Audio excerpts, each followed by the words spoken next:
The Rap Roundtable. Most teams get to 3, you know. Every now and then you'll get a special group like in hockey, like the Islanders of the 80s. They'll give you 4 straight. But 5 is a difficult task. And with Magic 2, Nas and Hitboy have decided that they're going to take on the task of reaching the mountaintop for a 5th consecutive time. It's the Rap Roundtable. Here's your boy Jarv alongside Sincere the Rap Snob, alongside Dini the Balance, alongside the homie Mace. And Nas, you know, Hip Hop 50. A week ago, we were talking about the Book of Hov, and then Nas looked around and said, "Hold my beer." Magic 2 is on deck. Now that Magic 2 is here and the dust is beginning to settle, the best reaction team in the game is here to give you their takes. So, at first I was thinking I was going to go to Dini the Balance. Then I was like, nah, I'm going to go to Mace. Then I said, Sim usually wears the Nas shirts. Then I thought about it. I was like, you know what? Nah, let's go to Dini, because Dini rarely gets to set the tone. He rarely gets to bat lead off on the Rap Roundtable. Yeah. We'll save sending his t-shirt for a little later. So Dini, you got to lock in. You got to tap in with this album. Shout out to everybody who's following into the chat right now. What are your initial thoughts and takeaway from Magic 2? I dug it. I actually dug it a lot. There was a lot of things that jumped out to me while listening to the album. I thought it was very cinematic. I have like my little note shit right here. Very theatrical. With the notes, okay. Yeah, I had to, bro. Very introspective. Very boastful. I can hear the growth in the album. Very reminiscent and remorseful of a lot of things that he's been through, which I think is great because you need all those in a life story. You know what I'm saying? It literally gives me vibes like it's kind of like a Lifetime movie for Nas in a positive way. The way he covers so much ground. I mean, I could go through the track list. Let's go back to the top. All right, we start off with the intro. Was that Magic Don Juan? I was here talking that Macadelic shit, right? Oh yeah. That was the Don Juan. I thought that was dope because I love pimp culture in and of itself. It is a part of hip hop, so you gotta respect it. Abracadabra, the bar that stuck out to me specifically from that song. You should be ashamed of your lips. This is how the shit started, and I just thought that was a crown gem. Ding, 2 T's.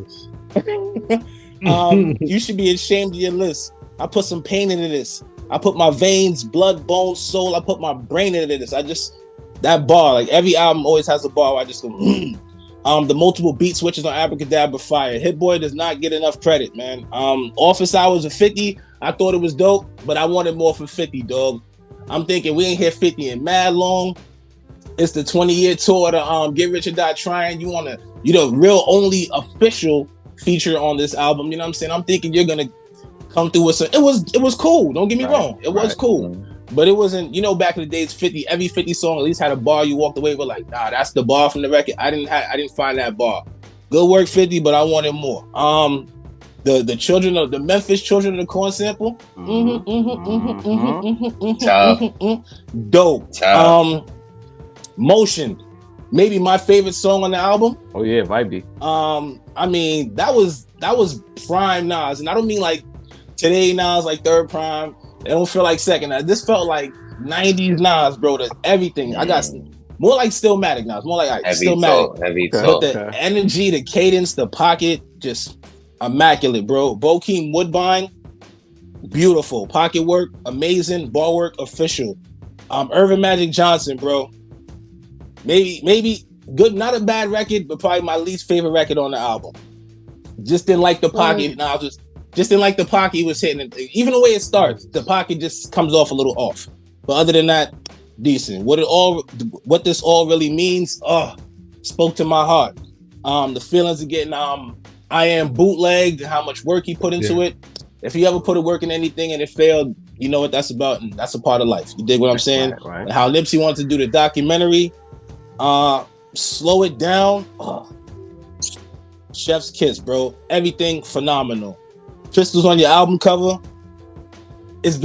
So essentially what Nas told us on Pistols on your album cover, if not for Nas, we wouldn't be getting the Hennessy Enemy bars, bro. Is that what I picked up from this? He said he put them on. If Nas didn't pass Pac the Hennessy, will we not have sipping on the Hennessy aiming for my enemies and shit? I don't know. You're welcome. Salute. Wow. And I thought the joint with 21 was a great way to close it out. I thought it's a positive record. Okay. It's got a balance, it's vibey, and it's a good way to close out this movie. You dig? All right. My take. I thought it was cool. Then I'm gonna jump in early here. Usually I go fourth, but I Word. guess they got the t-shirt on. Today, since Sid's the main event today, he's the main event. They waiting on Sin, bro. I'm the curtain jerker today. You know what I mean? I come out, do my little 1-2, and get out the way. You feel me? Talk. So, like Dini referenced, I love the intro.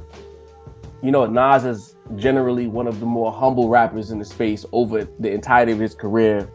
It's always loud when he talks his shit. Even if it's not him specifically, you have Don Magic One talking, but it's the flexing at the top. Right. Nas is now looking around at the landscape and he's like, yeah, 4. What y'all gonna say now? Yeah. Now I'm really big queens. I'm gonna talk my shit. Big pimp shit. You dig? Thanks. At first, I heard Abracadabra, and I'm like, this is an interesting start to the album. You know what I mean? Like, usually Nas, at the top of the album, he does his bread and butter flow. You know what I mean? Right. With Abracadabra, he decided to go a different route. Nice bop. I'm not mad at it. Nice tone setting. It kind of reminds me of Magic One, where like he came in with Speechless, where it was like, as fire as the song was, it was a certain energy around that song. He came in running the floor. Right. He didn't want to run a half court set. So let me go get a dunk to start. And I felt like the Abracadabra was kind of the same energy. We're gonna come in here, we're gonna get an easy bucket, we're gonna get things, we're gonna get into our rhythm, get into our motion. Office Hours rolls through. I love what Nas is talking about. People are saying that the Fredo talk is about Pete Rock. But I know there's a certain local celebrity rapper that calls himself the Godfather. Nas said he sees a lot of Fredos out here. He referenced Godfather in the bar somewhere in the midst of that Fredo talk, and I'm like, oh, wait. Am I reaching? Maybe I am. You know what I'm saying? But there's only one universal Godfather in rap, and he's in the Brooklyn Public Library right now. So that Fredo bar, even if it's accidental or incidental, I think it's intentional. It's to get the people like myself going. It might not mean shit, but it don't take a rocket scientist to put the tinfoil hat on it and try to make a connection there. You know what I mean? I thought the record was fire. 50 didn't finish his breakfast. We gotta call it one. And it's not that like the verse is trash, but I counted the bars. We anticipated this feature for you to give us 8 bars. 8 bars. Bruh. 8 bars? And no hook? 8 bars, no hook, and you know what? No catchy vibe from even his voice is a little bit different now. Like it's a little bit deeper, it's a little bit like more richer because he's gruff. A little heavy. He's not as in shape. He's a little chubby now. So he got the little fat man vocal a little bit going. He been eating good. You know what I'm saying? So it's like 50. We needed a 16, bro. 8. Tough one. Don't get me wrong. I enjoy 50 talking his shit, and it's not to take away from the verse. It's just. We didn't sign up for 8 bars for 50 Cent. We came in the way you was talking about that feature since basically the end of the KD3 run. Right. So thinking that he's on this project, which means that it was already in motion to give us 8 bars. Come on, bro.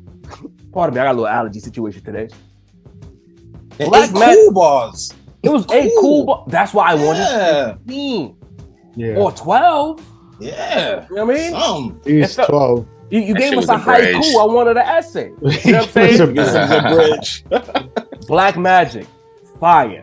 I do like that song a lot. Motion now, I love. This is what we talked about throughout this entire series. Motion, you could tell using the young people's lingo. Motion is not for us older people. You dig? Yeah. Having that relationship with Hitboy, being around the younger people in the studio sessions, being around in the club, wherever you at. That vibe, that energy, that bounce to Dini's point. Yes. You know what I'm saying? This is why when you tell me that we want Primo and we want this older guy and that older guy, I say no. Because it's like, we want to hear our legends look ahead, not look back. If you want the old shit, buy the old albums. It's all there. You know what I'm saying? Or do an occasional novelty connection, but a whole body of work. I'm sorry, Leroy Green. We don't need that. Songs like Motion, songs like Spicy, those are challenges for Nas. because it's like, come out of your comfort zone, do this, talk about that, talk about shit that a person 25 can relate to, even though you double his age. You got motion, it's lit. You know what I'm saying? Bokeem Woodbine, tough. Like, I think a lot of people, when the track list came out, that was the song a lot of people had their eyes on, because Bokeem Woodbine is one of the most underappreciated black actors in the space. You know what I'm saying? Facts. So to see his name titled back to back with Irvin Magic Johnson, that was very much intentional to put those two names right in the middle of the project. Unlike Dini, I'm not mad at Irvin Magic Johnson. You know what I'm saying? I felt like the album kind of took a left turn right after Bokeem Woodbine, and it got a little bit, not for lack of a better word, I would say, a little more mature. Nas got into his grown man bag at the second half of the album, started to drop those jewels, drop those gems, and it's like, that's what you come to expect. Overall, sonically, I think that this is the most different sounding of the Hitboy Nas era. Like, this is where they tried, to me, maybe I'm wrong, y'all could tell me, chat, Sin, Mace, y'all could tell me. It seemed like they were intentionally being the date is July 21st. Let's give them something more summery. Let's give them something a little more vibey, heavy on the bounce. Like, the closest album to this in the series is KD1. KD1 had the most bounce of the entire series. You know what I'm saying? Right. I felt like they went even bouncier, pause, with this one. And I'm not mad at it. I'm not mad for those who don't like the 21 Savage and Nas record. I'm not mad at it. It's, to me, you know, we always use movie references here. That's the credits. You know what I'm saying? Or the post-credit scene. We done got the whole movie. This little post-credit, and that's it. You know what I mean? I'm not mad at it. But Macito, what are your thoughts and takeaways from this project? Hey, Magic 2. I had a lot of expectations for this one. Magic being my favorite album of Nas's, maybe since Stillmatic. So going into this, I was a little nervous. You know what I mean? I was a little like, you know, it's like, you know, what's gonna happen to my fave? You know what I mean? It's like when you heard Cuba Links 2 for the first time, you was nervous. You know what I mean? Like, so I do want to mention a couple things. The cover of this album is very apropos. The first Magic, a look to the past. This more of a look to the future. You know what I mean? The production on here is not what you would expect from a Nas album. Right. And in a good way. Hitboy really, you know, I don't know if they had to be in the studio for a little while. I don't know, you know, but Hitboy definitely gave him some of his joints that weren't in the Nas bag. You know what I mean? So I definitely appreciated that. To me, I felt like Steph Curry warrior energy on here, right? Came out in the first half, you know, made sure, you know, you knew who was on the court, made sure, you know, I'm Steph, you know, but real cool. Let me get everybody else involved, you know what I mean? Right, but you know what happens with the Warriors in the third quarter, and that's by the time Motion came through. Motion's the best song of the year, you know what I mean? Easily, and I don't even know if anything's gonna top it. I had to run that joint back about 3 times by the time, you know, Motion's my shit, bro. I ain't gonna lie. Bokeem Woodbine, right after, was the ghost of Christopher Wallace in the studio when he was recording that, bro. Like, am I bugging? Did we hit a Biggie flow on there, a Biggie aura, bro? Like, Bokeem Woodbine, excellent joint. Nas fans, calm down. He's not saying he's biting Biggie. He's just saying Biggie-esque. Yeah. Hey, man, we heard Cuba Links. Biggie bit him first, man. It's okay. You know, let me get a little bit back, man. You know, history. I was a little bit nervous, right? Just because the album sounds so different than the rest of the catalog. You know what I mean? But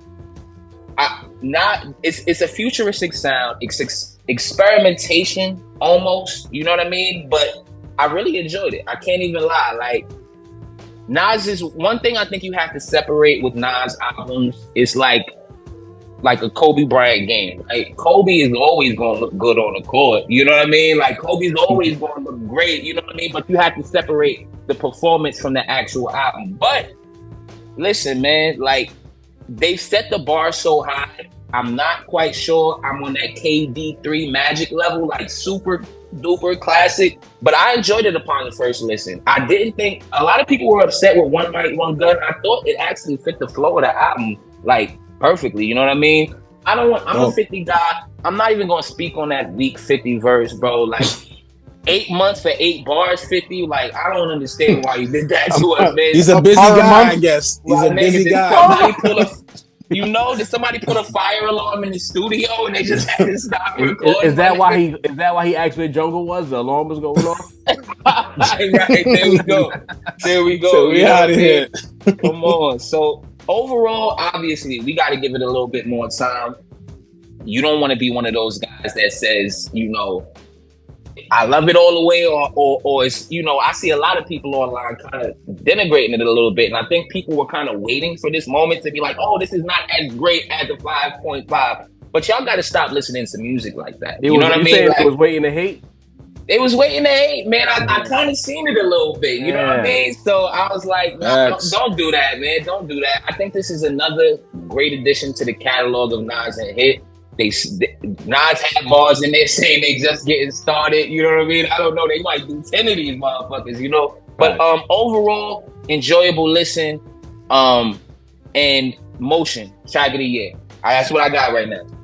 And now for the main event, coming to the stage with the Nas t-shirt and the King's Disease trilogy live from Madison Square Garden. To Sid a rap snob with his Magic 2 takes the Nas fan on the rap round table himself. Listen. At this point, we all know Nas is the GOAT, right? We all know this, right, Jarv? Huh? Why you always do that to me, bro? so basically, I'm not gonna jam up Jarv like that. But everything that Nas puts out at this point is just cherry on the sundae, man. Like KD1, KD2, Magic, KD3, like he was building that sundae, like the ice cream, the chocolate, the syrup, the you know, all the toppings, more ice cream. Sprinkles. I was because I was about to say the peanuts, but that was going to be a pause. So after that point, it's the peanuts, the banana pause. Right. All pause. It was on the way. Right. So I kept trying to think what else. Sprinkles. That's good, Dini. Thank you. But now at this point, you know what I mean? It's just like they've built it. They've built it already. Like everything from here on out is just cherry on the sundae, right? Like, and all we could do is just enjoy all the extra toppings that they're gonna put on this thing that they've built together. When I heard Magic 2 as the title, again, you know, obviously I'm gonna be drawn back to the first Magic, and those were the expectations that I had. But upon listening to the album, and I've only spun it twice so far, so I definitely need a few more spins. But upon listening to the album, like I understand now what the album cover means, and Mace alluded to, you know, looking towards the future, but if you look at the album, like it's split in half between like, the first half that's more vibey, more young, more youthful energy, and then the second half, which is more mature, more of, you know, the grown man Nas, right? And so when I first looked at this cover, I thought he was drawing like a correlation to like, oh, he's gonna really, really take it back all the way through, more along the lines of like Magic 1. But what the cover really means and what this album really is just like it's a half and half. Like the first half got that youthful bop, that bounce. The second half is the more mature grown man Nas, right? Now, me being the elder statesman of the Rap Roundtable, I'm gonna say I enjoyed the second half more than the first half. I'm gonna disagree with most of the rest of the table. I wasn't a huge fan of Black Magic. I wasn't a huge fan of Motion either. Sorry, Mace. But as soon as it gets like Bokeem Woodbine, Irvin Magic Johnson was more in the direction of what I wanted. And as soon as it gets to what this really means, slow it down, pistols on the album cover, chef's kiss. Fire. So to me, like that's what I got from the album. And to speak on One Mic, One Gun, I was nervous the first time that I saw it on as the bonus track on the track listing, because again in my head I was thinking, if this is Magic 2 and it's going to be along the lines of Magic 1, how is that going to fit into the album? But like May said, I think it fit in perfectly. Like, you know, maybe it fits more with the first half of the album than the second half, but it's a good bonus track. It's a good joint to just throw in there, remind people that, and it's also like symbolic of bringing those two energies, the youthful Yeah, sure. energy and the mature energy together, right? So like you have that theme, that narrative throughout the project where he starts off more youthful and gets into the more mature bag, and then at the end you have this song that brings those two sides together. It's a perfect way to close the album. You know what I say about One Mic, One Gun too? Because it is the basically the personification of the album cover, what the album represents. It even, I would say, takes it a step further. It represents Nas. Young Nas, he was outside, one gun. And then as his career, he got more mature, lost his mom, got some life experiences, understood what loss was, whether it was album shit or personal shit, things just not going the way he wanted to go. He became One Mic Nas, Koofy Nas, mature Nas. And I feel like that kind of ties in with that record, and it ties, that's why it's placed where it's at, because that song represents the concept of the album. Older dude, younger dude, little brash, gets out of pocket, and the older dude comes through and, you know, fesses them up a little bit. Like, this is how it's supposed to be. And yeah, I'm not a fan of what you said, but at the same time, I understand it. And this is where you need to be at. Go work with Kodak and make shit right and make shit happen. Shit like that. I'm gonna pop out you, but I'm gonna still give you some OG game at the same time. You know what I'm saying? Thanks. Hitboy deserves a lot of credit, bro. Like Facts. I don't know. Like, how does he keep doing that at this clip? You know what I'm saying? There's only a handful of producers that have performed at this high of a level for this long consistently. There's a lot of guys who had great runs. Shout out to ATL Jacob, you know what I'm saying? But they had people who are now 5 albums in, even the Sonics even if Hitboy is not the greatest rapper, the Sonics that he produced on his own bodies of work. Like, this guy is the shit he was doing with Nip right before Nip passed away. Like, he was starting to turn the corner as far as this peak he's at right now around that time, 2019-ish, 2018-ish. So it's like, to see what's going on, like, this guy, I don't even have to ask the question anymore about why does Nas trust him? Because it's like, it's obvious now. Why wouldn't you? Right. He's taking the keys. And so you made a great point about them building the house. That you basically said in a much better way what I was trying to say the other day about what they've done so far is no longer unprecedented, because they've already proven greatness. What you said was they built the house already. So now everything is just the trimmings. That's literally what I was trying to say to y'all the other day. Everything we get from this point forward, the house, the infrastructure is there. Now we're just putting the paintings up. We're putting the furniture together. We're getting a nice little area rug, the big flat screen. This is all we getting now. Like come in this room, put your feet up, and then just enjoy it. Don't even worry about shit no more. It's locked in. You know what I mean? The mortgage is paid. Don't worry about it. The big race is over. We just doing laps just for like exercise at this point. Facts. You know? Mm-hmm. Facts, bro. So like, now that we at the 5th one, Nas has already alluded to it being the 6th one. I'm even taking it a step further. I feel like 21 might have been influenced Magic too with his verbiage, because that song fits in line with the rest of the body of work. What are we looking for with a 6th one? What could they possibly do to continue to raise that bar, Dini? I think Nas should get more vibier. I think he should more vibes. Call up some R&B singers, man. Get some R&B singers. Have a Nas and Friends drop before the end of the year. You know what I'm saying? On the 50th, little you get a little Summer Walker. You know what I'm saying? Get a little Metro. Still have Hitboy in the full, obviously. Or Janelle Monáe with them. Okay. With the thuddish. You know what I'm saying? They can do all of that, bro. All together. I'm talking about a nice low melody. That, to me, that's the one thing Nas has not done yet in the career. Just had like a slew of just straight vibey joints. He's getting closer, because all this KD series has been getting closer and closer to vibey Nas. If he can manage to do that, kind of like the way I made that tape when we did our KD series, he can make a tape full of just some good bops. I mean, that'll be a box check that Nas never had, and he checks most boxes off. But he never gonna go that way, because he gotta still. I know he won't. His core, you know what I'm saying? Because he's the golden child. He's not gonna like that album. A vibey Nas, I said, no, want that. But he already got Sin. He got to get the new niggas. You know what I'm saying? Sin's already a lifer.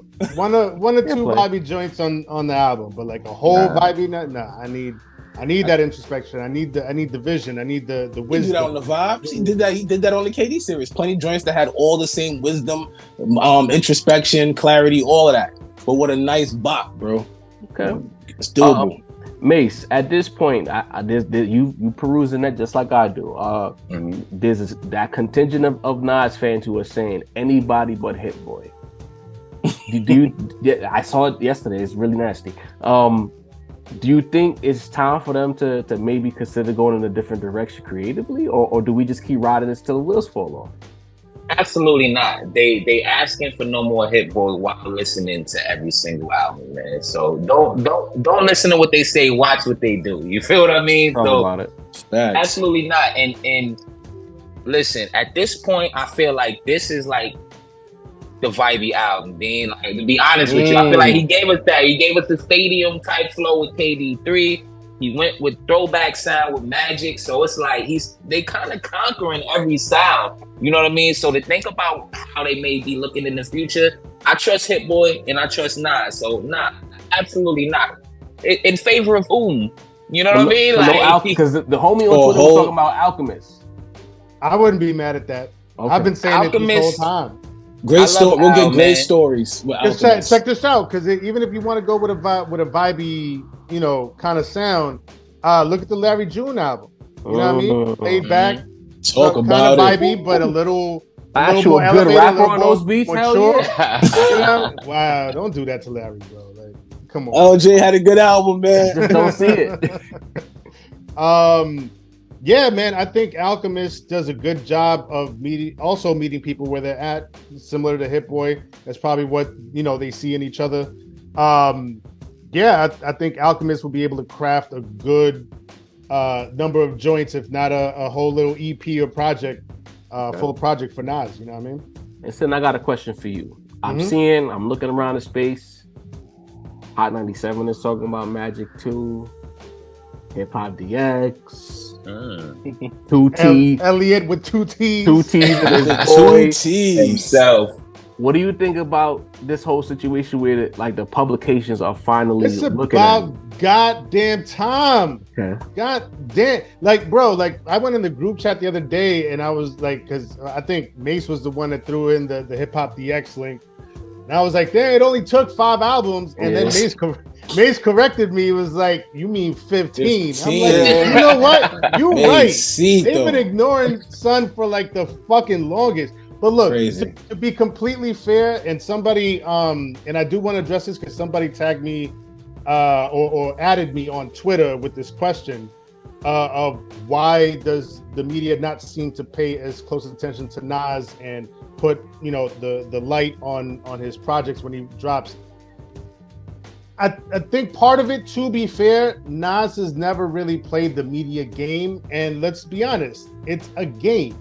It's a give and take, you know what I mean? And so, we've talked about how once upon a time Nas was completely anti-media and just ranting against everybody in the media, you know what I mean? And that era of his life is far gone, but that still leaves a little bit of a bad taste in a lot of media people's mouths, probably. And even if he's not raging against the media and raging against the machine, he still doesn't. He has traditionally not really played the media game. You know what I mean? And so it's a game. You have to pay them attention for them to pay you attention. You know what I mean? And that's never been. You gotta pay them attention. Quid pro quo. Yeah. So that's my answer. You know what I mean? The media is not necessarily just gonna be like, yo, this guy's amazing if the guy is not really playing the media game. So okay. Well, for that's me, just the nature of the beast. I agree with you on all fronts. It's kind of nasty because at the end of the day, even if you don't play the game, bro, it's click media. It ain't nothing to put a fucking article up. You dig? The amount of bullshit especially on some of these websites that I go to, that's not even rap. They'll just have clout shit on a rap website. It shouldn't have taken people making an abundance amount of noise and 4 albums for the motherfucker to become completely undeniable. And this is me saying this about Nas. It shouldn't take that. Y'all gatekeeper. I keep talking about them gatekeepers. What are we doing here? You know what I'm saying? Right. Now bars is getting lit. So now we unleash the Pound Town chick all over the internet. Y'all see this always happens. Anytime rap gets too pure, they unleash somebody with some bullshit. You know what I'm saying? Right. It was supposed and then Drake sidles up right alongside it. Big surprise, right? Every time. Big surprise. Every time. I'm Nasty. trying to show We're not y'all. doing that. I'm not a conspiracy theorist. I just live on Earth. I see what's going on. Anytime it gets too conscious or just rapidy rap, some bullshit. Pound Town going to the schools, because that's her name now. She's Pound Town. That's who she is.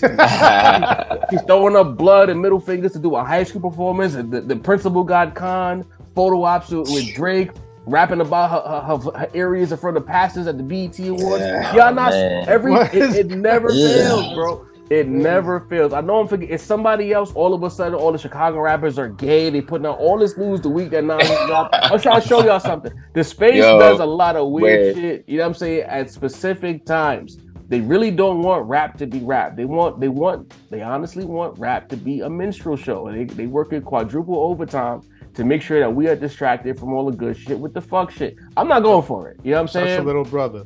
There you go. You know what I'm saying? And all of y'all talking about get Hitboy out of here. Shut the fuck up. Stop. Don't go to a steakhouse, get the best Wagyu steak of your life and say you wanted chuck afterwards. Like, come on, bro. You loved it. What are we doing? What are we doing here? Y'all really, and y'all been doing this since KD too. Like, stop. Yeah. You can't want Nas to be great, want Nas to be the GOAT, want Nas to get all the article loves and all the clicks, and say you don't want Hitboy when Hitboy and Nas have provided you with all our three things that you asked for. Come on. Get the fuck out of here, bro. But anyway, I'm getting off my high horse. You know, I'm starting to sound like an activist out here, and I don't want to do that. You know what I mean? I like it when y'all boo me. To sit a rap stop, you're the main event, bro. You could take us home, B. Yo, for the rap round table, Jaw the point guard, Dini the balance / the chef, Macito the voice of the young people and the industry.